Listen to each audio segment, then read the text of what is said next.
आजच्या कार्यक्रमाचे अध्यक्ष वंदनीय गुरुजन वर्ग व येथे जमलेल्या माझ्या बालमित्र मैत्रिणींनो, आज मी तुम्हाला राष्ट्रपिता महात्मा गांधी यांच्या हुतात्मा दिनानिमित्त 2 शब्द सांगणार आहे।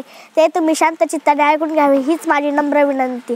आज 30 जानेवारी आपण दरवर्षी महात्मा गांधी राष्ट्रपिता महात्मा गांधी यांचा हुतात्मा दिन साजरा करतो। महात्मा गांधींचा जन्म 2 ऑक्टोबर 1869 साली पोरबंदर मधील गुजरात येथे झाला। त्यांचे पूर्ण नाव मनोहरदास करमचंद गांधी असे होते। त्यांच्या वडिलांचे नाव करमचंद गांधी होते व आईचे नाव पुतळाबाई असे होते। महात्मा गांधीजींची हत्या 30 जानेवारी 1948 ला नथुराम गोडसे यांनी गांधींना गोळी घालून हत्या केली होती। हत्येनंतर अवघे काही तासांतच जगभरातून शोक संदेश शोकमान्य काही येऊ लागले, भावना प्राप्त होऊ लागल्या होत्या। संपूर्ण जगभरातील जग शोकमान्य झाले होते। जगभरातून शोकमान्य झाले होते। सगळ्याच लोकांना कोणाला न भूतो न भविष्यती आशा होत्या। जवळपास 10 लाख लोक त्यांच्या अंत्ययात्रेत चालत होते। 15 लाख लोकांपेक्षा जास्त लोक झाडावर उभे होते, रस्त्यावर चालत होते। संयुक्त राष्ट्र संघाचा ध्वज अर्ध्यावरच उतरविण्यात आला होता।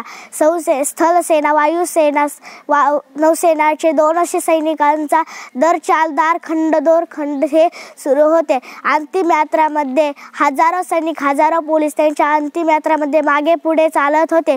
त्यांच्या वस्तीवरून 22 कलश तयार करण्यात आले होते।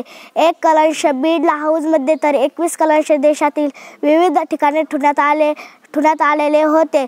तर गांधीजींमुळेच आज विशेष रेल्वेद्वारा दिल्लीहून अलाहाबादला जात आहेत।